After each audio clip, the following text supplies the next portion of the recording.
Hello বন্ধুরা, আজকে আমি একটু কিছু খেতে ভালো লাগছিল না, একটু টমেটো পোড়ালাম, একটু ধনেপাতা কুচলাম, একটু শুকনো লঙ্কা ভাজলাম কালো জিরে দিয়ে বাটিতে করে ভেজে এবার ওইটা রেখে দিয়েছি। একটু টমেটোটা ঠান্ডা হলে তারপর ভালো করে মাখবো।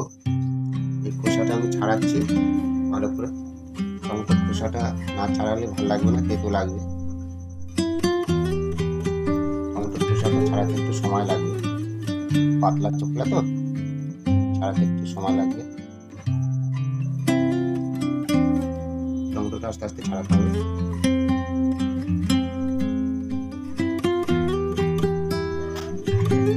টমেটোটা ছাড়ানো হয়ে গেছে দেখুন। এবার এটা আস্তে করে টিপে রসটা বার করে নিতে হবে।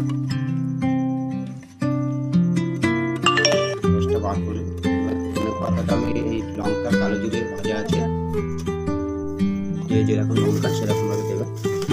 তারপর এটা ভালো করে মাখতে হবে। কাঁচা লঙ্কা, শুকনো লঙ্কা, কালো জিরে, ধনে পাতাটাকে ভালো করে মেখে নেব।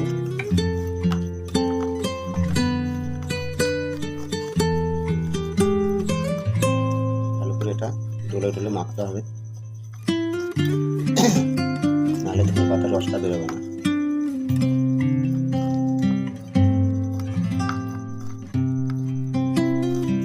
মোটামুটি মাখা হয়ে গেছে। এরপর আমি এটা টমেটোর উপর দিয়ে দেবো।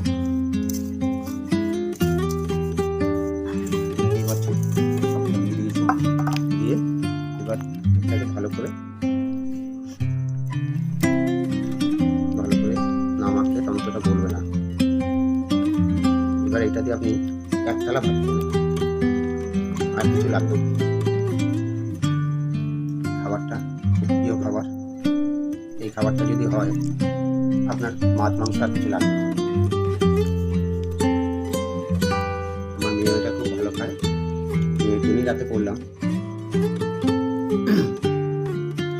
মেয়ের জন্য ফেমাস খাবার এটা, যার জন্য আমার একটু ভালো করে করতে হবে।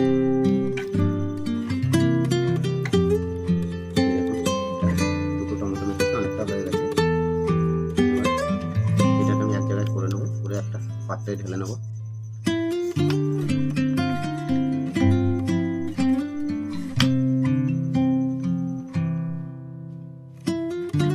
ভিডিওটা যদি ভালো লাগে আমার একটা লাইক করে দেবেন।